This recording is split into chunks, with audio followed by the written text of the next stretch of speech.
Welcome back to Work is Third, the podcast that reminds you to put yourself first. In this bonus clip, I'm joined again by Freddy Jackson, founder of the Love No Ego Foundation. Freddy shares what it means to say yes to love, even when that means saying no to something else. His reflections on presence, boundaries, and protecting your peace are reminders that love isn't something we find, it is something that we practice. Let's listen in. So one of the things I like to do before we wrap up is to ask every guest the same 4 questions.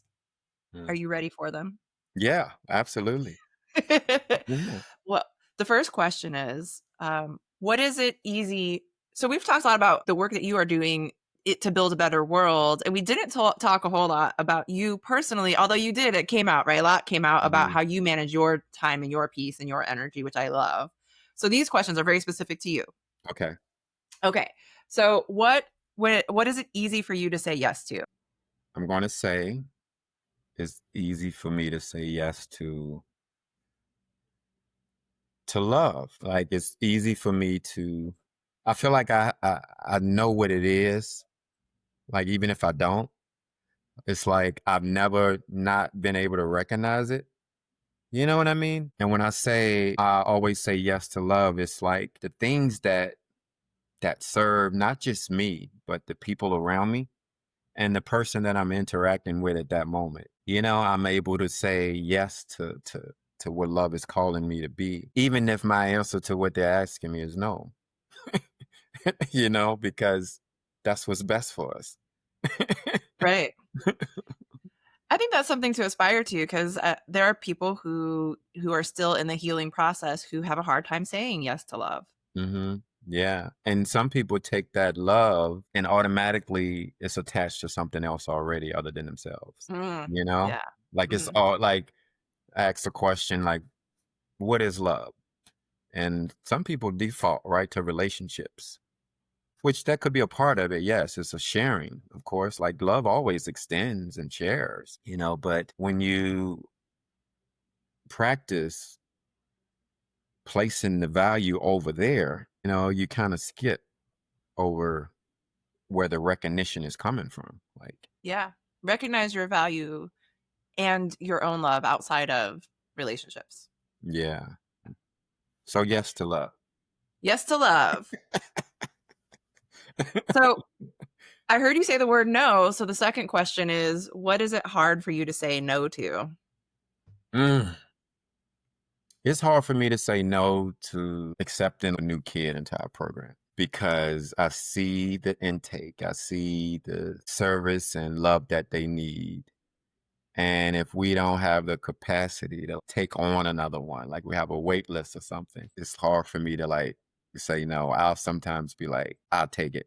I'll put it on my caseload and I'll mentor this kid for 6 months and just really try to do the best that I can and hope and trusting that it helps them and they don't really need the program too much more at that point. You know, I hate to say no because it's like they're reaching out. And like that's a step in itself. People don't even like to reach out, like to admit some things and say this, I need help.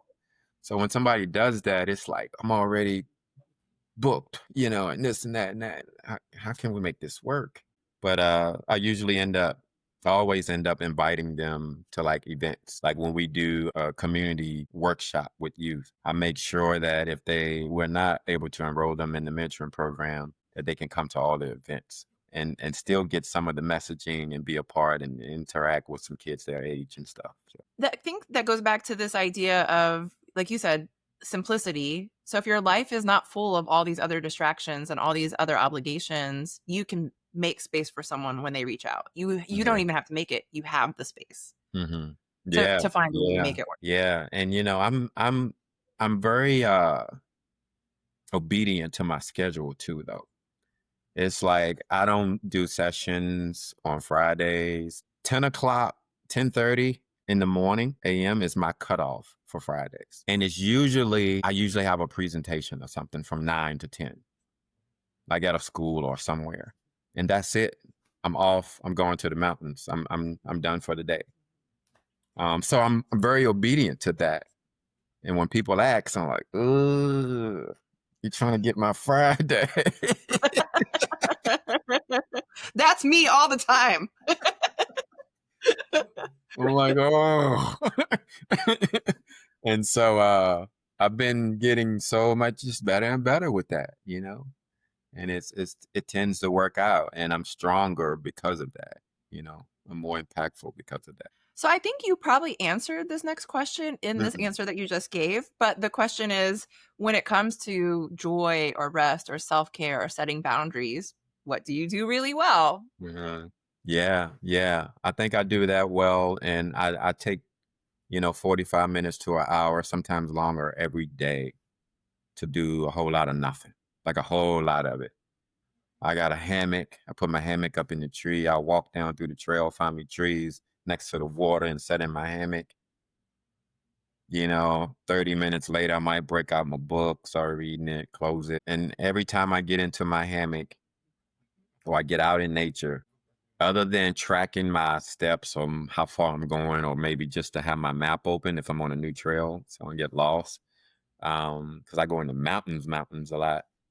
I don't use my phone for the first hour or so for anything. So I do these things to kind of keep myself into this now, into that space of me and a space of curiosity. There's so much to enjoy while you're out in nature, you know? Yeah.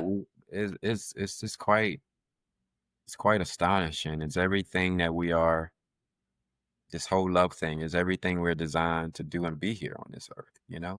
So, is there any spot, and this is the last question, where you feel like you struggle, where there are Mm, things that there's something that may still be a challenge for you when it comes mm. to how you take care of yourself or how you set boundaries or protect your energy? Yeah, it's funny. It's a couple of things. I'm just practicing like everybody else, you know? I just get better because I'm more intentional, I guess, you know? I just get better, I guess. But competition sneaks up on me, like the feeling of it. I have one sibling, my brother, he's 10 years older than me. So, and he was 20, I was 10. So I was, as a little brother, all you want to do is beat your big brother, you know? I don't care. It could be in anything. I used to like set my brother up so I could win. Like I used to, like I used to make cool. I set him up because he used to beat me at everything, unless he let me win. I would have like 2 glasses of Kool-Aid, and I would like sit him in the freezer, and he would come in. I was like, "Hey, bro, I put you some Kool-Aid in the freezer. It's nice and cold." He was like, "Oh, thank you," and I opened it up, and I was like, "I bet you can't drink it faster than me," and I would just beat him and be like, "I won." And just run. I run through the house like woo. I have a whole post like game interview by myself. Like, what was your strategy in beating your brother? And so I got very competitive, and that took me into sports and earning scholarships and playing college ball and stuff. But that sneaks up on me sometimes. I'm like applying for these grants, and I spend 10 days doing this grant, and we've been doing this work for 10 years. And then this other organization comes, this brand new, it's just started, and they get the whole $100,000 grant, and we didn't get anything. I'm like, man, what is going on here? So, they'll sneak up on me like that. Yeah. Um, Competition, relationships and dating and stuff, and the relationships that I had back before I got married and stuff, and like I hurt people, I was egotistical, sports dude, just typical traditional trying to be a baller guy, And I think sometimes still today, I just kind of crack a smile to myself. We do these 4 parties a year. They're called sunsets. And it's evolved around the full moon, sunsets. And it's always a beautiful sunset. It's always in the mountains somewhere. We do 4 parties a year. June, July, August, September. Love No Ego doesn't do it. This is a part of another committee that I am. But when I go to these, like, and they're very vibrant, we wear robes and costumes and chilling, and it's very flowy. And when people get into these settings, I'm not sure what they're doing. If sometimes they might be drinking and doing this and doing that. So they're a little bit more flirtatious and stuff, And we'd be at these parties. I always think about these parties. And there's so many flirtatious people, right? Just coming at you all the time, And it makes me think about like how, lusting over, in relationships and lusting like kind of messes with your front part of your brain and affects your decision making. That's why so many like you say men like mess up, cheat, do this and do that. Like they just make that bad decision. Like, oh, you know. So wrapping it up, come making my point. When I'm out in situations like that, I think of those parties and I can see my old self, and I try to remind myself of where I am now, and like I'm here, and I show grace and gratitude that I'm in a different space, you know. Yeah. So I'm just like other folks as well. Like I'm practicing, man. I'm practicing.